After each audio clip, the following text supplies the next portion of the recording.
Hello everyone, welcome to yet another episode of mentors Gyan, जहां पर हम आपके लिए लाते हैं ऑफिसर्स जिनमें से आप लोगों को बहुत सारे डाउट होते हैं कि एग्ज़ाम को कैसे निकाला जाता है, क्या स्ट्रैटेजी रहनी चाहिए, कैसी लाइफ रहती है after you become an officer. So आज हमारे साथ एक ऐसी पर्सनालिटी बैठी हुई हैं जिन्होंने हॉस्टल सुपरिटेंडेंट का एग्ज़ाम क्रैक किया हुआ है एंड मैम 2015 मतलब फर्स्ट बैच की हैं। तो बहुत कुछ आज आप लोगों को जानने के लिए मिलेगा। वीडियो पसंद आए लाइक करिएगा, अपने दोस्तों के साथ शेयर करिएगा। Let's welcome Aarti Sharma. Hello ma'am, कैसे हैं आप? अच्छे हैं। बहुत अच्छा लगा आपने अपना टाइम दिया है और आज आपको अपने सारे सीक्रेट्स बताने हैं। पहली बात, कैसे पेपर को क्रैक करना चाहिए, फिर उसके बाद कैसी लाइफ रहती है और भी जो आप एक्स्ट्रा चीज़ें बता सकते हैं, क्योंकि ना लोगों को ना अलग अलग टाइप के डाउट्स आ रहे हैं कि क्या क्या होता है इस एग्ज़ाम के बाद, क्योंकि वो वही बता सकता है जिसने इस लाइफ को जिया है। तो एक एक करके बताइए, पर सबसे पहले आप अपने बारे में बताइए। मेरा नाम आरती शर्मा है। मैंने बीएससी किया हुआ है और पोस्ट ग्रेजुएशन मेरा 2 सब्जेक्ट में है, बीएड किया है। और 2015 में 14 में एग्ज़ाम हुआ था, तो 2015 बैच से हम लोग आए हैं। और इससे पहले भी छात्रावास थे स्कूलों के साथ अटैच, लेकिन मतलब छात्रावास का जो कैडर, छात्रावास अधीक्षक का कैडर जो बनाया गया वो 2014 में बनाया गया है। तो हम पहली बैच है जो सिर्फ इसी काम के लिए हमारा एग्ज़ाम लिया गया और हमारी पोस्टिंग की गई। ओके, तो कैसे सोचा आपने कि इस एग्ज़ाम की तैयारी करेंगे, या पहले कुछ और एम था? किस तरीके से आए आप इस फील्ड में? आई ऐसे कि पढ़ाई का शौक़ बचपन से था, बट सिलेबस ना पढ़ के मैं साहित्य पढ़ती थी, न्यूज़पेपर। मतलब मुझे स्कूल में उतने अच्छे नंबर नहीं आते थे, लेकिन ये पता रहता था कि रूस और अमेरिका में क्या हो रहा है। मतलब जीके अच्छा था शुरू से ही। फिर शादी के बाद मैंने पीएससी की कोचिंग मतलब करने का सोचा। मेरे हस्बैंड ने मुझे कहा कि तुम पढ़ो आगे, तो 2 पीजी करने के साथ साथ मैंने पीएससी की कोचिंग ज्वाइन की थी कुछ 2-2.5 महीने के लिए। तो उस टाइम पढ़ना मेरा अच्छा हुआ और उससे मैंने प्री बीएड का एग्ज़ाम निकाला, टॉप 100 में थी, प्री बीएड में फर्स्ट रैंक थी। तो मतलब ये सब होता गया तो पढ़ाई में इंटरेस्ट आता गया अच्छा। फिर जब 2014 में आई इसकी वैकेंसी, तो मैंने जस्ट ऐसे फॉर्म भर दिया था। मेन तो पीएससी था दिमाग में, लेकिन सिलेबस थोड़ा बहुत देख के मैंने दिया एग्ज़ाम और अच्छी रैंक आई।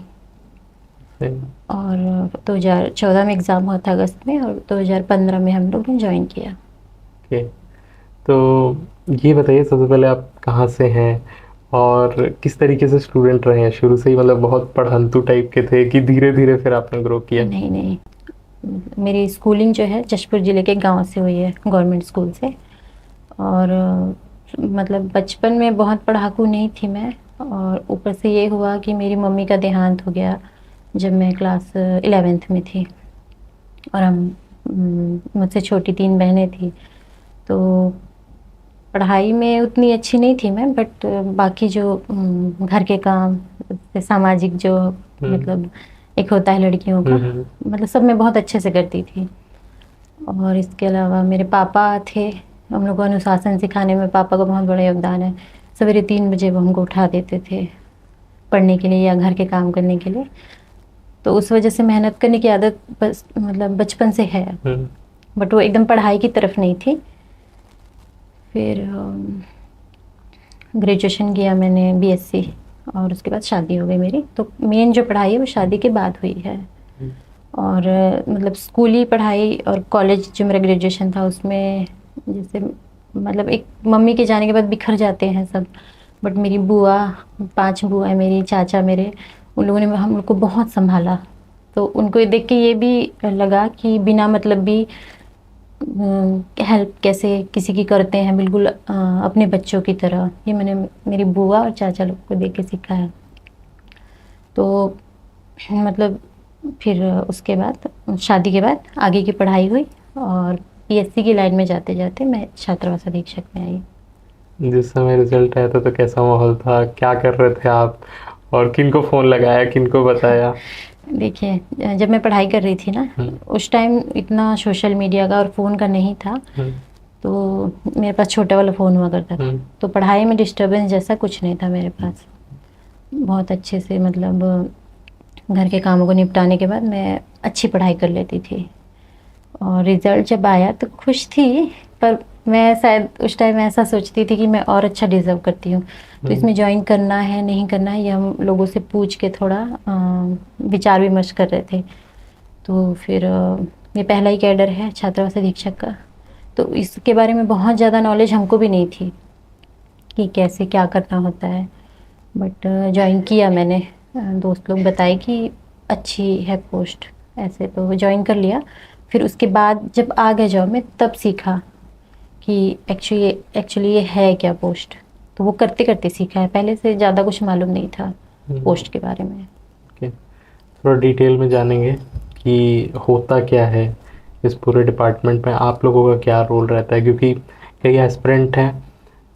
अभी क्या है ना, एस्पिरेंट्स की लाइफ में एक दुविधा चल रही है कि पीएससी करें, जो हमेशा से रहती है आई थिंक, पीएससी करें कि जो बीच में बहुत सारे वनडे एग्जाम्स एक के बाद एक आ रहे हैं, तो किसकी तैयारी करनी चाहिए, कैसे तैयारी करनी चाहिए।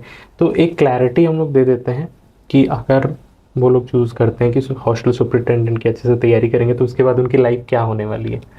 तो आप बताइए कि जब कोई ज्वाइन करता है कैसी जिम्मेदारियां मिलती हैं, और फिर कैसे आप लोगों का ग्रोथ होता है, कैसे आप अपने मतलब रिस्पॉन्सिबिलिटीज़ को इस्तेमाल करते हैं, हेल्प करते हैं बाकी लोगों को, वो बताइए। तो हमारा जो विभाग है आदिम जाति कल्याण विभाग, तो 3 तरह के छात्रावास होते हैं, आश्रम, प्री मैट्रिक और पोस्ट मैट्रिक।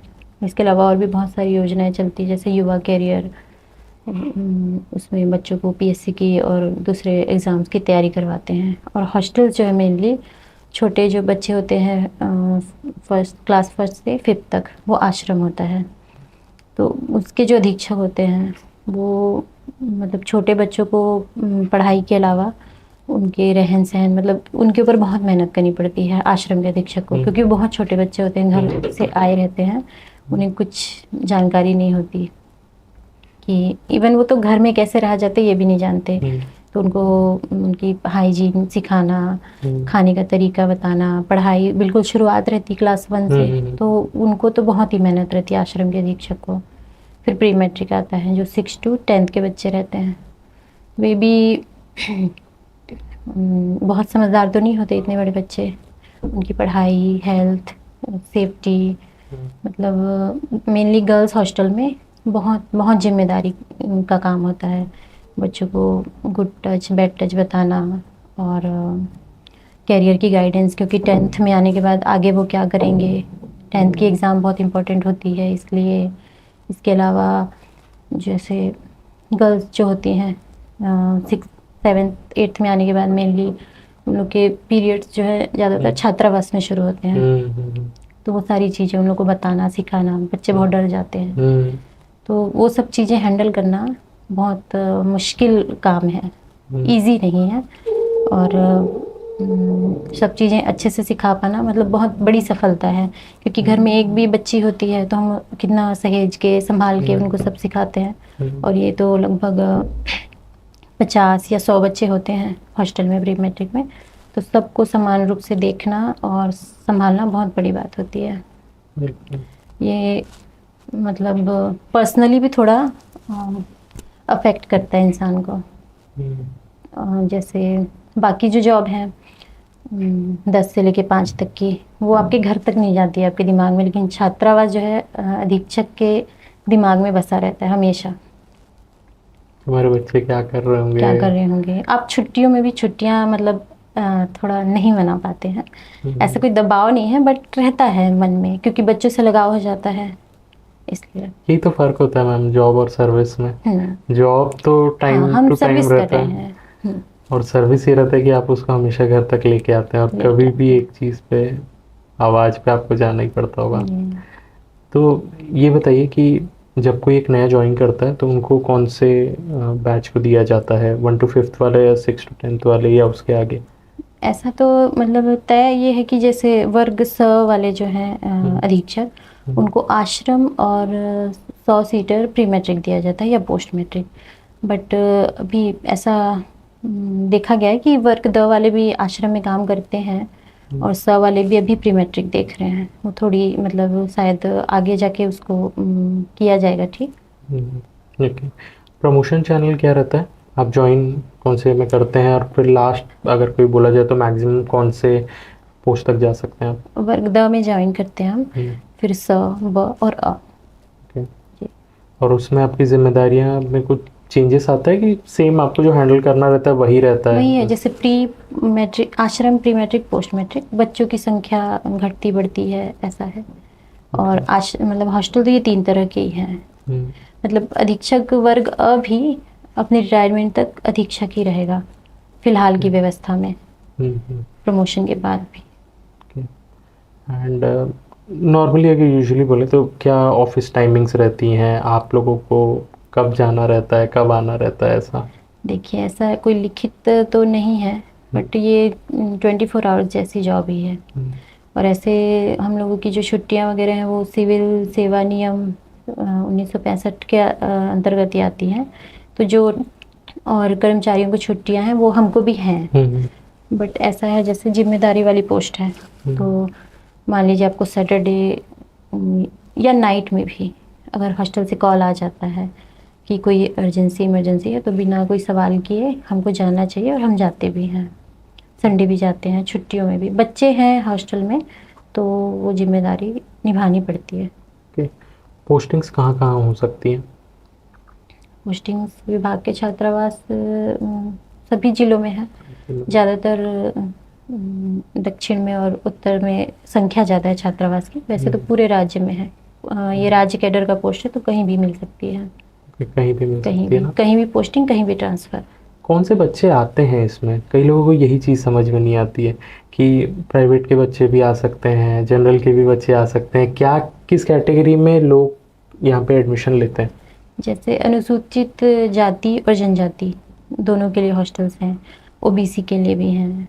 और जनरल वाले बच्चे सिर्फ प्रयास विद्यालय में प्रयास के लिए एंट्रेंस एग्ज़ाम होता है, तो उसमें जा सकते हैं। नहीं तो ये अनुसूचित जाति, जनजाति और ओबीसी के लिए है। ओके। एक फिक्स्ड कोई डेली रूटीन रहता है आप लोगों का कि क्या क्या चीज़ें आपको डेली बेसिस पे जाके चेक करना है, देखना है, ऐसा कुछ? जैसे बच्चों के भोजन स्वास्थ्य से जुड़ी हुई है ये चीज़, तो सवेरे मतलब भोजन करते हैं जब बच्चे 7 साढ़े 7 बजे वो स्कूल जाते हैं, तब उपस्थित होना ज़रूरी है। और दिन में फिर हम बाकी के काम निपटाते हैं, जैसे कभी बैंक जाना है, बच्चों के स्कूल जाना होता है, और मैस चला रहे हैं तो दुनिया भर के काम होते हैं। बच्चे स्कूल चले जाते हैं, उसके बाद ये सब करने के बाद शाम को उनके भोजन के टाइम फिर उपस्थित रहना चाहिए।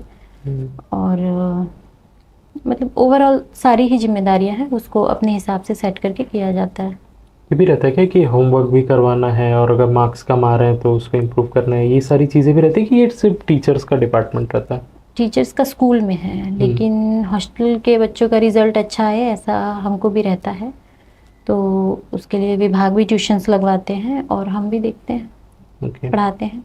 मैम, एक और नया क्वेश्चन जो स्टूडेंट्स नॉर्मली पूछते रहते हैं कि क्या हम लोग फैमिली को साथ रख सकते हैं एज अ हॉस्टल सुपरिटेंडेंट? नहीं, अधीक्षक को मतलब छात्रावास परिसर में निवास तो करना है, बट महिला अधीक्षक के साथ फैमिली निवास नहीं कर सकती है जी, वो सेफ्टी रीजन से। ये एक नेक्स्ट क्वेश्चन भी है मैम कि कितना आप लोगों की जिम्मेदारी रहती है सिक्योरिटी स्टूडेंट्स के इंश्योर करने में? क्या कोई ऐसे रिसेंट इंसिडेंट्स हुए हैं जिसमें आपको ऐसा लगता है कि मतलब आपका बहुत ज़्यादा दायित्व रहता है? दायित्व बिल्कुल है। ऐसे तो हम लोगों को होमगार्ड दिए जाते हैं सेफ्टी के लिए, चौकीदार रहते हैं। जैसे बालिका छात्रावास में सारे फीमेल स्टाफ ही रहते हैं, लेकिन अधीक्षक की भी पूरी जिम्मेदारी रहती है। अभी जैसे कुछ घटनाएं हुई हैं, तो चूँकि बच्चियों से जुड़ा मामला है, तो इसलिए पूरी संवेदनशीलता ज़रूरी है। सेफ्टी के लिहाज से तो बहुत ज़रूरी है। मतलब ओवरऑल अगर कहा जाए कि एक प्रॉपर सर्विस टाइप का ही है, आपको पूरी जिम्मेदारी ए टू जेड शुरू से लेके आखिरी तक हर एक चीज़ देखना पड़ेगा। कई ऐसी चीज़ें जो मतलब ऑफिशियल नहीं भी है, चीज़ों को देखना है, but as an individual, as a parent, मतलब सीधे सीधी बात है कि एज अ पेरेंट आपको देखना पड़ता होगा कि बच्चों के मतलब माँ का रोल, टीचर का रोल, एक उनको कभी उनकी नर्स भी बनना पड़ता है, उनको हाइजीन सिखाना, सेफ्टी के बारे में बताना। और इसके अलावा जैसे बड़े बच्चे हैं पोस्ट मैट्रिक में, तो वो तो बड़े हो चुके हैं, बट बहुत सारी चीज़ें जैसे सोशल मीडिया में बहुत चीज़ों से सावधान रहना पड़ता है। वो सब मतलब काम ख़त्म ही नहीं होता, आप करते जाइए, रोज़ एक नई जिम्मेदारी आपको दिखेगी कि हाँ ये भी करना चाहिए मुझे, ऐसा होता है। बिल्कुल। थोड़ा एग्ज़ाम के बारे में डिस्कस करते हैं। जो बहुत ज़्यादा क्वेश्चन आता है लोगों का कि मैम इस एग्ज़ाम में आता क्या है? तो सबसे पहले सिलेबस क्या रहता है और एग्ज़ाम पैटर्न क्या रहता है? पैटर्न जैसे नोटिफिकेशन जो आई थी पीएससी ने निकाली थी, और हमने जो एग्ज़ाम दिया था वो व्यापम ने लिया था, तो कुछ थोड़े बहुत ही डिफरेंस है। सिलेबस तो बहुत ज़्यादा मैच होता है दोनों का। और 150 नंबर का पेपर होता है, इसमें इंडियन जीएस, छत्तीसगढ़ जीएस और कंप्यूटर। इस बार बाल मनोविज्ञान भी जोड़ा गया है जो उस वक्त नहीं था।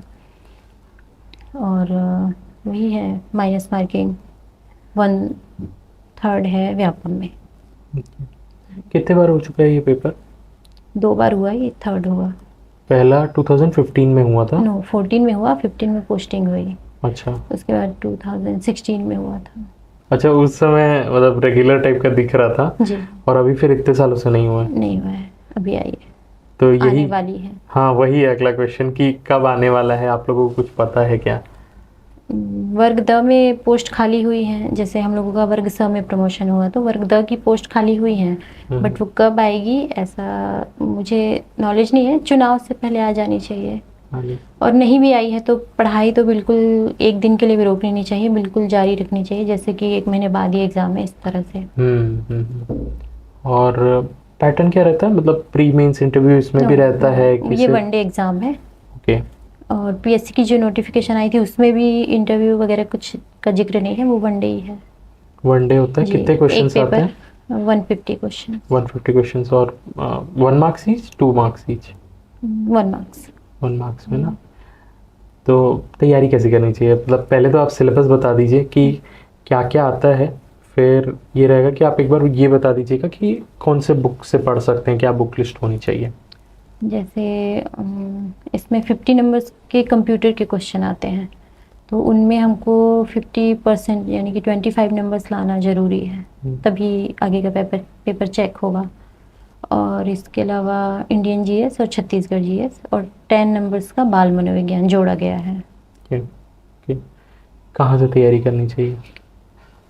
तैयारी स्टैंडर्ड बुक्स, जैसे मान लो किसी ने बुक खरीद ली है, अगर किसी कोचिंग की बुक खरीद ली है और मैं कह रही हूँ कि ये बुक ज़्यादा अच्छी है, तो उसको नई बुक नहीं खरीदनी चाहिए, पहले उसको कंप्लीट करना चाहिए, क्योंकि कोई भी कोचिंग वाले ऐसे गलत तो छापते नहीं हैं। मतलब हो सकता है कुछ कमी हो बुक में, लेकिन जो हमारे पास है मटेरियल पहले उसको पूरा अच्छे से पढ़ लेना चाहिए। और पुराने क्वेश्चन पेपर बहुत सारे बनाने चाहिए, पुराने भी। इसके अलावा जैसे दूसरे जो एग्ज़ाम्स हो रहे हैं उनको बनाना चाहिए। यूपी पीएससी के एग्ज़ाम जो होते हैं, यूपी पीसीएस के, एमपी पीएससी के, उनको बनाना चाहिए। यूपीएससी का लेवल तो थोड़ा हाई हो जाता है तो उतना जाने की ज़रूरत नहीं है, मगर स्टेट लेवल के जो एग्ज़ाम है अदर स्टेट के, उनके क्वेश्चन पेपर बनाना चाहिए। वही मतलब घटना चक्र वगैरह सॉल्व करना चाहिए। और इसके अलावा जैसे पीएससी प्रीलिम्स के टाइम बहुत सारा क्वेश्चन कोचिंग वालों का हमारे पास बल्क पूरा इकट्ठा रहता है, वो रखा रह जाता है, वो रखा नहीं रह के हमको उसको सॉल्व करना चाहिए अच्छी तरह से। उसके लिए कोचिंग सेंटर का मतलब टेस्ट सीरीज वगैरह अगर नहीं भी ज्वाइन कर पा रहे हैं तो पर्याप्त मटेरियल होता है जिसको बना बना के प्रैक्टिस की जा सकती है। डेली कितने घंटे पढ़ने चाहिए? क्योंकि आप शुरू से आप तो पढ़ाकू हैं कोई एक नॉर्मल स्टूडेंट जो है तो किस तरीके से अपना टाइम मैनेज करे कि इतने घंटे इसको करें, इसको करें, इसको करें, इस तरीके से? घंटे मायने नहीं रखते, जो सिलेबस है उसको हमने कितना कंप्लीट कर लिया और कितना रिवाइज कर लिया वो मायने रखता है। जैसे किसी को कोई चीज़ 15-20 मिनट में हो जाती है और किसी दूसरे व्यक्ति को वो 1 घंटा लगता है पढ़ने में, तो घंटे वाकई में मायने नहीं रखते। जैसे 8 घंटे अगर मैं किताब खोल के ऐसे बैठी हुई हूँ या मैं ऐसे बस पढ़ रही हूँ लेकिन मेरे मस्तिष्क में कुछ स्टोर नहीं हो रहा तो क्या फ़ायदा। इसीलिए घंटे मायने नहीं रखते, बस हमारे पास जो भी किताब है वो हमने सारी पढ़ ली, रिवाइज कर लिया, उससे रिलेटेड क्वेश्चन बना लिए। तो अगर वो कम समय में भी हो रहा है तो ऐसा घंटों का प्रेशर नहीं लेना चाहिए। एक अलग से एक वीडियो भी और कर लेंगे जिसमें आप थोड़ा सा बुक स्पेसिफाई कर दीजिएगा कि इन पोर्शन को कर लेना है। जैसे एक लास्ट टॉपिक आपने बाल विकास आई थिंक कुछ कहा, बाल मनोविज्ञान, बाल मनोविज्ञान, उसको कहाँ से करना चाहिए? वो लूसेंट की बुक आती है। अच्छा, आती है। इसके अलावा जैसे प्री बीएड एग्ज़ाम बहुत लोग देते हैं, उसके लिए जो बुक्स आती है ना वो भी काफ़ी हैं। एक वो बहुत हार्ड सब्जेक्ट नहीं है, उसकी एक नॉर्मल सी समझ हो जाए ना तो उसके क्वेश्चन बन जाते हैं। अच्छा, अगर कोई ज़ीरो से शुरू करता है तो उसको कितना टाइम लग जाएगा पूरे पोर्शन को कवर करने में? 6 से 8 महीने तो लगेंगे ही, 6 से 8 महीने या ज़्यादा भी लग सकते हैं अगर जीरो से शुरू करेंगे तो। क्योंकि छत्तीसगढ़ जीएस है, बहुत ज़्यादा है, इंडियन जीएस तो है ही। तो एक बार कायदे से बैठ के अगर करें हम पढ़ाई तो 1 साल किसी भी एग्ज़ाम की अच्छी तैयारी के लिए लगता है। मैम थोड़ा सा ये बताइए कि किन बुक्स को रेफ़र करना चाहिए ताकि इस एग्ज़ाम को हम लोग क्रैक कर सकें? तो जैसे मैंने जब 2014 में दिया था एग्ज़ाम, तब तो मैंने लूसेंट पढ़ी थी, बिल्कुल एक एक लाइन मुझे लूसेंट का याद हो गया था, बहुत ही दिल लगा के पढ़ा था उसको। और कंप्यूटर के लिए एक पतली सी मैगज़ीन ली थी बस। और अब लेकिन थोड़ा लेवल हाई हो गया है, तो मुझे ऐसा लगता है कि हर सब्जेक्ट के लिए एक अलग अलग स्टैंडर्ड बुक्स तो पढ़नी चाहिए। इसके अलावा अगर फ़िलहाल बुक बदलने की ज़रूरत नहीं है, हमारे पास जो है पहले वो पढ़ लें। और कोचिंग वाले बहुत सारे बुक्स हैं, जैसे पटेल वालों की जो बुक्स है, अगर आप स्टैंडर्ड बुक्स अभी नहीं खरीद रहे हैं तो वो कम से कम आपको पूरे अच्छे से छत्तीसगढ़ के लिए पढ़ी होनी चाहिए। और भी कोचिंग वालों की आती है इंडियन जीएस की बुक, वो अच्छी तरह से पढ़ लेनी चाहिए पूरी कायदे से। ये जैसे नोट्स के फॉर्म में ही है ये बुक, मतलब तो ये कम से कम ये मिनिमम है, ये तो पूरा हमको आना ही चाहिए। इसके अलावा अगर हम इधर उधर से क्वेश्चंस बनाएंगे तो सिलेबस कंप्लीट हो जाता है। इसके अलावा मैथ्स के लिए एच.डी. यादव की बुक, वो पढ़ने के बाद क्वेश्चन, जब मेन है क्वेश्चन की प्रैक्टिस, क्वेश्चन बनाते हुए पता चल जाता है कि हमने कितना पढ़ लिया है, ये आएगा तो हम बना लेंगे, कॉन्फिडेंस आता है। तो अगर कोई पर्टिकुलर सवाल अगर आप मैथ्स में से नहीं भी बना सके हैं और आपने बाकी की प्रैक्टिस करी है, एग्ज़ाम में अगर कॉन्फिडेंट रहेंगे तो वो बन जाती है। इसके अलावा बाल मनोविज्ञान जो जुड़ा है नया, उसके लिए लूसेंट वालों की बुक है। प्री बीएड के जो एग्ज़ाम्स की बुक आती है वो भी काफ़ी है उसके लिए, ये नॉर्मल से ही इसमें से सवाल आते हैं। बस जो है हमारे पास मटेरियल, उसमें से कुछ छूटना नहीं चाहिए, वो पूरा पढ़ना चाहिए हमको, वो पूरा कंप्लीट। और इंग्लिश उसके लिए परफेक्ट की बुक। और यदि परफेक्ट पूरी नहीं पढ़ रहे हैं तो बैंक एसएससी वालों के जो एग्ज़ाम होते हैं उनको बनाना चाहिए। हिंदी के लिए लूसेंट की भी बुक है, मैं तो पाठक, विनय कुमार पाठक की बुक पढ़ती हूँ। और इसके अलावा कंप्यूटर के लिए मंथन की किताब अच्छी है। ये सारी चीज़ें मतलब एक बार हम लोग अगर एक बेसिक मतलब किताबें बता दी मैंने, बट जो है हमारे पास उसको छोड़ के दूसरी किताब खरीदना एक पाप की तरह है। जो है वो पढ़ लो, फिर समझ आ जाता है। जैसे कि हम क्वेश्चन पेपर देखेंगे, लगेगा कि मेरे पास जो किताब है उसमें से सवाल नहीं बने तो हमको दूसरी किताब लेनी चाहिए। अब टेस्ट वगैरह भी दिलाया करती थी? नहीं, उस वक्त इतना जैसे नहीं था। जो मैंने 3 महीने में कोचिंग गई हूँ, तो उनके यहाँ जो संडे को टेस्ट होते थे वो मैं बस कुछ 4-5 ही टेस्ट दिए होंगे, वो भी छात्रावास अधीक्षक के लिए पर्टिकुलरली नहीं थे। और घटना चक्र, उससे बहुत अच्छी प्रैक्टिस हो जाती है। हर सब्जेक्ट का हमको घटना चक्र पूरा सॉल्व होना चाहिए। उसमें से जो सवाल हम बनाते हैं फिर उसमें नीचे में डेफिनेशन दिया रहता है, डिस्क्रिप्शन दिया रहता है, तो अच्छी तैयारी घटना चक्र से भी हो जाती है। और अब तो है टेस्ट की सुविधा, बहुत सारे कोचिंग वालों के पेपर हमको मिल जाते हैं, मार्केट में आते हैं, सब बनाने चाहिए। सवाल बनाना बहुत मायने रखता है, बहुत सवाल बनाने चाहिए वनडे एग्ज़ाम के लिए। वनडे एग्जाम्स के लिए जब हम लोग एग्ज़ाम दिलाने जाते हैं तब किस टाइप का पैटर्न फॉलो करना चाहिए, किन क्वेश्चंस को पहले अटेम्प्ट करना चाहिए, कितने देर में पूरा कंप्लीट कर लेना चाहिए? जो हमको आता है पहले तो वही बनाए। अगर मैथ्स से डर लगता है और आपने सिर्फ उतना पढ़ा है कि एग्ज़ाम निकल जाए, तो पहले तो छूना नहीं चाहिए। मतलब कोई भी वो सब्जेक्ट जिसमें हमको ऐसा लगता है कि कम तैयारी है, हालांकि ऐसा करना तो नहीं चाहिए, कंपटीशन हाई है, तो कोशिश यही रहे कि सारा सिलेबस हम कवर कर लें। फिर भी यदि नहीं हो पाया है तो कॉन्फिडेंट होके देना चाहिए एग्ज़ाम। पहले वो बनाना चाहिए जो हमको अच्छे से आता है।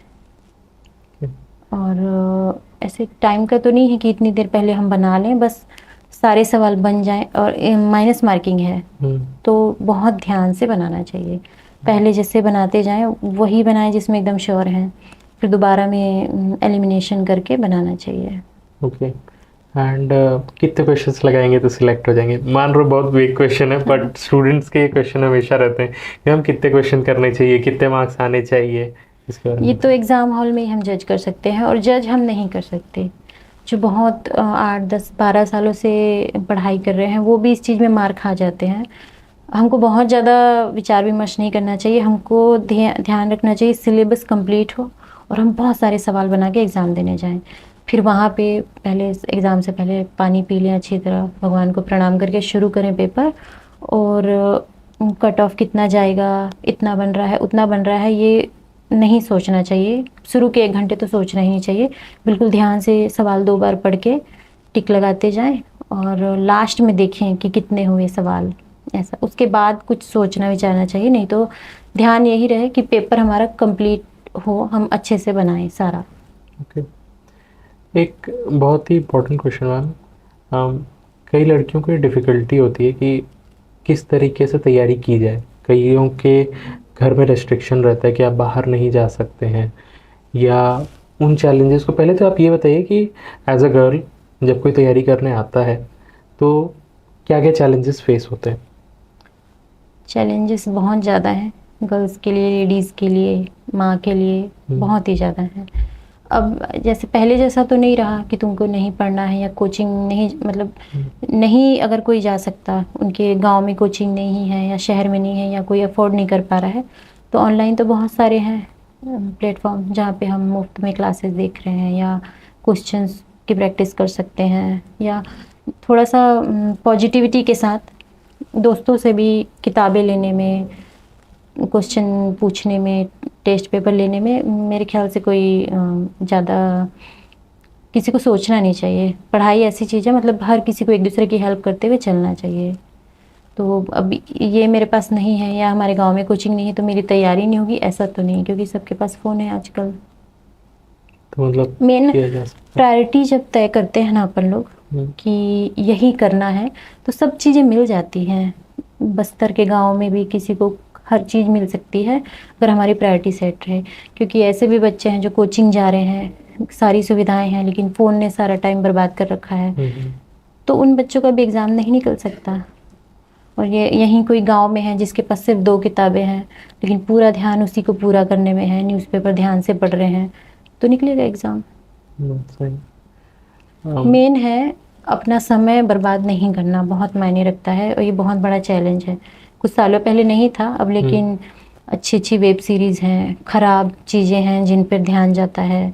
मतलब इवन हम जो न्यूज़ भी पढ़ते हैं फ़ोन में, जब हम न्यूज़ पढ़ते हैं तो वो भी हमारे किसी काम की नहीं होती, जिस तरह की खबरें होती हैं, तो ये सब दूषित करता है दिमाग को।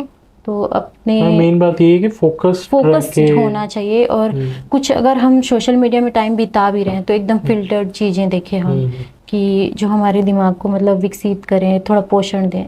और बचना चाहिए हर नेगेटिविटी से, टाइम वेस्ट करने से। एक क्वेश्चन जिसका जवाब आप बहुत अच्छे से दे सकती हैं, फैमिली के साथ शादी होने के बाद आप कैसे तैयारी कर सकते हैं? बहुत डिफरेंट टाइप के चैलेंजेस होते हैं। आप फैमिली से एक्सटेंडेड फैमिली हो जाते हैं, आपके बच्चे हो जाते हैं, उसके साथ साथ कैसे मैनेज करना चाहिए? प्रायोरिटी देखिए, जैसे मान लीजिए आप एक लड़की हैं या लेडी हैं, बच्चा है घर में, सास ससुर हैं, तो भी आपको काम कितनी देर होगा? दिन में 3-4 घंटे से ज़्यादा काम नहीं हो सकता। थोड़ा अनुशासन चाहिए इसके लिए। जैसे मुझे मेरे पिताजी ने आदत डाल रखी थी, हम लोग 3-4 बजे उठ ही जाते थे। तो सवेरे जल्दी उठना और चीज़ों को जल्दी निपटाना, फ़ोन पे टाइम वेस्ट ना करना। और इसके अलावा प्रायोरिटी, लेडीज़ के लिए भी वही प्रायोरिटी होनी चाहिए कि हमारा जब घर का काम निपट जाए तो बाकी का टाइम हम फ़ोन पे या इधर उधर बातें करते हुए ना गुजारें, पढ़ाई में दें। और जैसे महिलाओं का ये मतलब ये खासियत होती है महिलाओं की कि जब उनके ऊपर प्रेशर रहता है, काम रहता है, लेकिन अगर चाहेंगी किसी चीज़ को तो कम समय दे के भी वो उसको पा लेती हैं।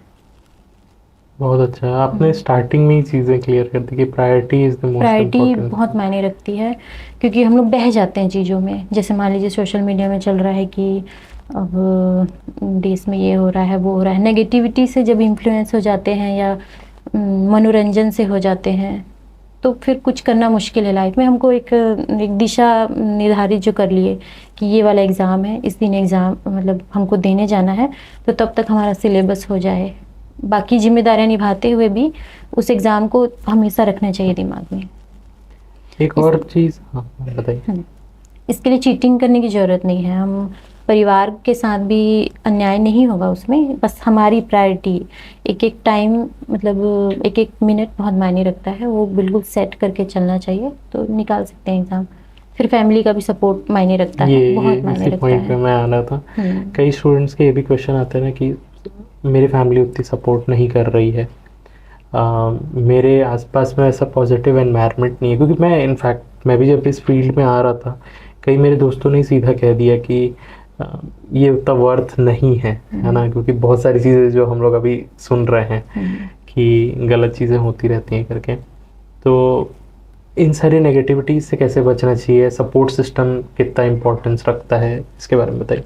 नेगेटिविटी दूर हम सिर्फ खुद के प्रयास से कर सकते हैं। आप किसी से ये नहीं कह सकते कि तुम चुप रहो या तुम गलत बोल रहे हो। हम अपने आप को मतलब तय करें हमारे बारे में कि हमको कैसे रिएक्ट करना है। जैसे मान लीजिए कोई कह रहा है कि मुझे मेरे घर वाले सपोर्ट नहीं कर रहे, तो वो जमाना तो रहा नहीं कि नहीं तुमको नहीं पढ़ना है, ऐसा आदेश दिया जाएगा। ये हो सकता है कि नहीं समझ रहे मम्मी पापा कि अब तक इसकी जॉब क्यों नहीं लगी, या किताबें खरीद के नहीं दे रहे या नहीं दे पा रहे हैं, तो उसके लिए रास्ता खुद को निकालना चाहिए। जैसे नेगेटिविटी को जब हम रिस्पॉन्स करते हैं ना तो वो बढ़ती है, और हर चीज़ पे रिप्लाई करना और भावुक होना कि तुम मेरा साथ नहीं दे रहे हो, या फिर हर चीज़ पे मतलब इतनी नेगेटिविटी को हम अपनी तरफ से इतना कर देते हैं, तो वो नहीं करना चाहिए। शांति रखनी चाहिए जीवन में।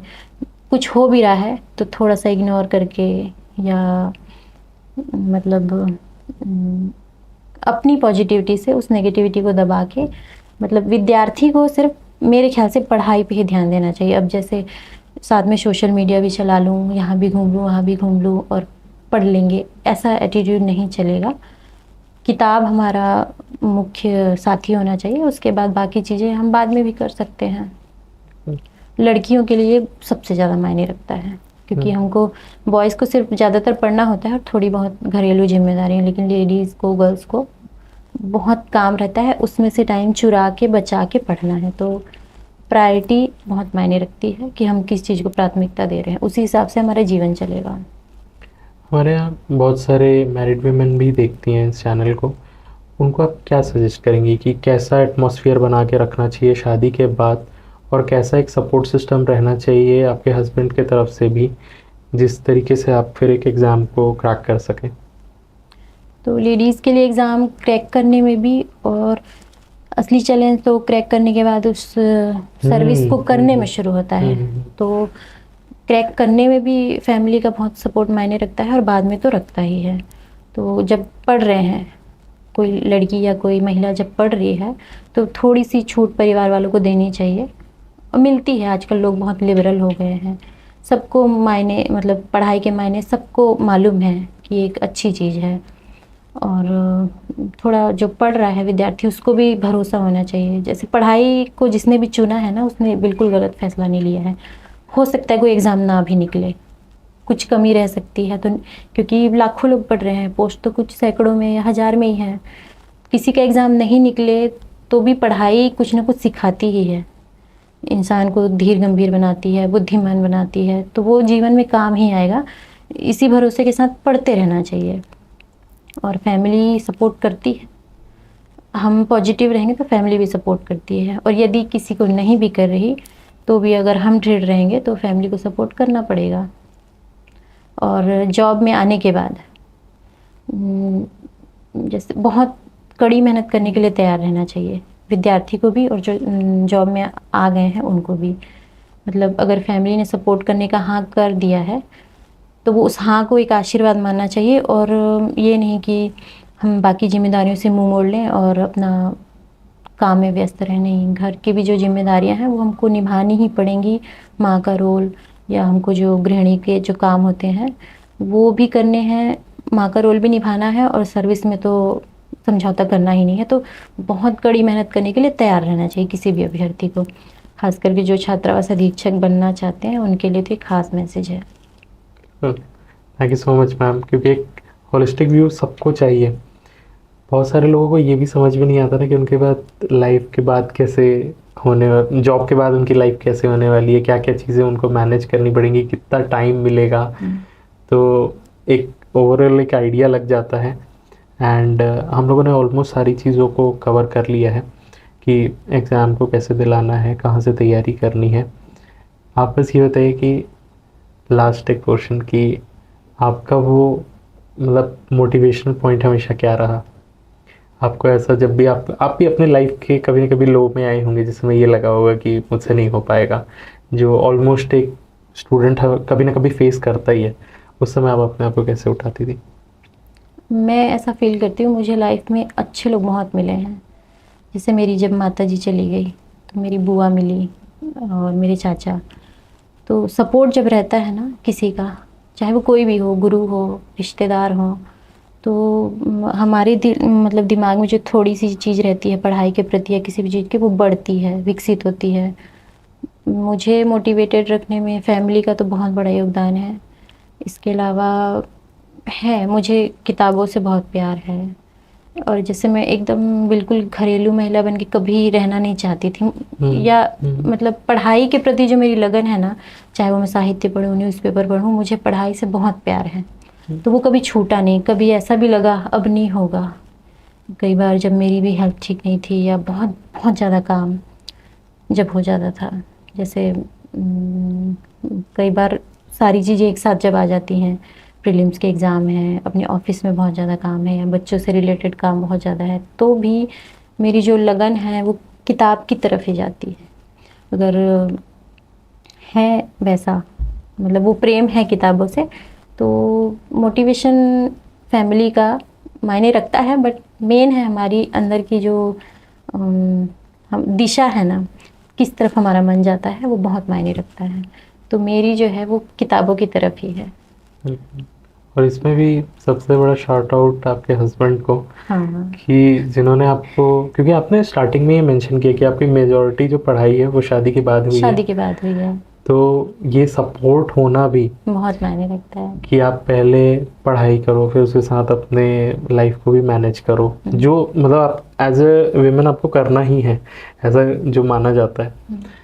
और उसके बाद भी जॉब के साथ बहुत सारे जो प्रॉब्लम्स होते होंगे उन सब के साथ डील करना है। इनका सपोर्ट बहुत ज़्यादा है, क्योंकि पढ़ाई जो मेरी रुक गई थी उसको आगे बढ़ाने में और एक दिशा दिखाने में उनका ही योगदान है। मतलब मैं पढ़ रही थी, मैं लिटरेचर पढ़ रही थी, पूरे दिन मैं पढ़ती रहती थी, लेकिन तुमको एक अपनी डिग्रियों को और आगे बढ़ाना चाहिए, ये सलाह मुझे मेरे हस्बैंड ने ही दी। और हमेशा अभी भी जब मैं छोड़ना चाहती हूँ पढ़ाई, तो वो कहते हैं नहीं, तुमको यही पसंद है तो तुमको ये करना चाहिए, हमेशा करते रहना चाहिए। तो मुझे ये लगता है कि मैं बुढ़ापे तक भी पढ़ती रहूँगी, मैं लिटरेचर पढ़ूँगी, मगर मैं पढ़ूँगी। तो स्टूडेंट्स के लिए मेरा ये मैसेज है, पहला दोस्त तुम्हारा किताब ही होना चाहिए। और ठीक है, सोशल मीडिया में भी देखें तो पढ़ाई रिलेटेड ही चीज़ें देखें, और बाकी सब दिमाग को भ्रष्ट ही करता है, मुझे ऐसा लगता है। कई बार जैसे वेब सीरीज़ वगैरह भी हैं, देखने में अच्छी लगती हैं, लेकिन वो हमारे मस्तिष्क को कुछ पोषण तो नहीं देती, कुछ हमको आगे तो नहीं बढ़ाती जीवन में। कई बार तो इतनी ख़राब चीज़ें हैं जो समाज को सिर्फ ख़राब करने का ही काम कर रही हैं। तो बचना चाहिए उन चीज़ों से, किताबों से दोस्ती करनी चाहिए और बाकी दुनिया से थोड़ा बचना चाहिए। हम लोगों ने पहले से ही अनाउंस कर दिया था कि आप आने वाली हैं, हम्म। तो बहुत सारे डाउट्स आए हुए हैं। मैं चाहता हूँ कि एक एक करके हम लोग उसको एड्रेस करें। मैम आपके लिए कुछ क्वेश्चंस हैं, एक एक करके एड्रेस करते हैं।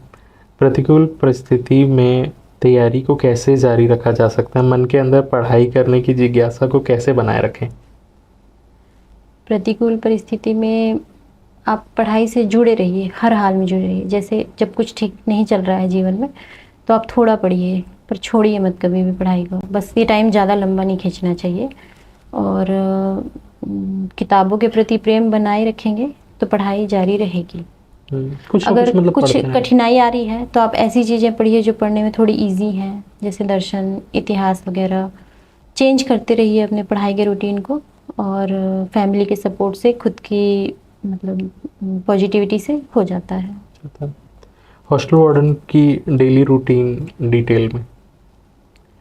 डेली रूटीन बहुत टफ है, हर चीज़ देखनी होती है। बच्चों के भोजन, स्वास्थ्य से लेके उनके ओवरऑल जो उनका संपूर्ण विकास है वो सब हमको मॉनिटर करना होता है, खुद उसमें इन्वॉल्व होकर काम करना पड़ता है। इसके अलावा प्रशासनिक काम भी रहते हैं। मतलब मैं पूरा एक्सप्लेन नहीं कर सकती, बहुत बिजी और बहुत मल्टी डायमेंशनल काम है। मल्टी डायमेंशनल मतलब ऐसा कुछ स्पेसिफाइड नहीं है कि यही सिर्फ करना है, मतलब आपको स्पेसिफाइड चीज़ों के अलावा भी हमको एफर्ट लगाना रहता है। ओके जी। वार्डन की दिनचर्या के बारे में डिटेल में पूछिए, ये हो चुका है। इस क्वेश्चन को अब तक बहुत बार पूछा गया है, लेकिन सब शॉर्टकट में 10-15 सेकंड में आंसर दे के निकल जाते हैं, जिसके कारण ठीक से समझ ही नहीं आता है कि कितना वर्कलोड रहता है, क्या क्या काम रहता है, पढ़ने के लिए कितना समय मिलता है, और मिलता है तो कितने घंटे टाइम मिलता है। ये लास्ट का पोर्शन बस ले लेते हैं कि इसके साथ साथ क्या पढ़ाई की जा सकती है, कितना समय आप निकाल सकते हैं इसके बाद? की जा सकती ओके कि इसलिए जा सकती कि जैसे और ऑफिसेज में होता है कि हमारे सामने फाइलों का ढेर लगा है और सर पे एक बॉस बैठा है तो हम बिल्कुल सर उठा नहीं सकते। लेकिन चूंकि हम इनको यहाँ बच्चों को भी पढ़ाना है, और दोपहर के कुछ बच्चे जब स्कूल चले जाते हैं तो कुछ 1-2 घंटे हमको फ्री टाइम भी मिलता है हॉस्टल में, तो पढ़ा जा सकता है। और वैसे तो चाहेगा तो एक मज़दूर भी पढ़ सकता है, तो हम भी पढ़ सकते हैं। चाहेंगे तो हम किसी भी जॉब में पढ़ सकते हैं। बिल्कुल। जी। Total monthly budget for 50 to 100 seater hostel. ये शिष्यवृत्ति जो आती है छात्रों की, प्री मैट्रिक में 1200 रुपये, सॉरी प्री मैट्रिक में 1500 रुपये और पोस्ट मैट्रिक में 1200 रुपये सरकार की तरफ से आते हैं। तो जितने सीटर हॉस्टल है उस हिसाब से बजट होता है। हॉस्टल वार्डन स्ट्रैटेजी क्या होनी चाहिए सभी सब्जेक्ट्स को लेकर? कैसे, कितना दिन, कैसे समझें कि किसको पढ़ना चाहिए, ऑब्जेक्टिव के लिए क्या बुक रहेगा? तो इसके लिए हम लोग एक सेपरेट वीडियो कर लेंगे मैम, ताकि आप डिटेल में हर एक चीज़ को बता सकें कि ये सब्जेक्ट है, इन बुक से करना है और उसको इतने दिन में आप ख़त्म कर सकते हैं, जो भी एक होलिस्टिक आइडिया होना चाहिए। जी। फीमेल वार्डन अगर मैरिड हो तो फैमिली के साथ हॉस्टल में रह सकते हैं कि नहीं? नहीं।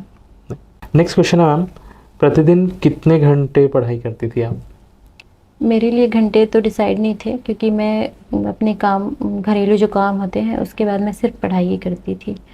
उसमें मैं सिलेबस के अलावा लिटरेचर पढ़ना या मैगजीन्स पढ़ना, न्यूज़पेपर, फिर दोबारा न्यूज़पेपर पढ़ लेना, मतलब काफ़ी पढ़ती थी।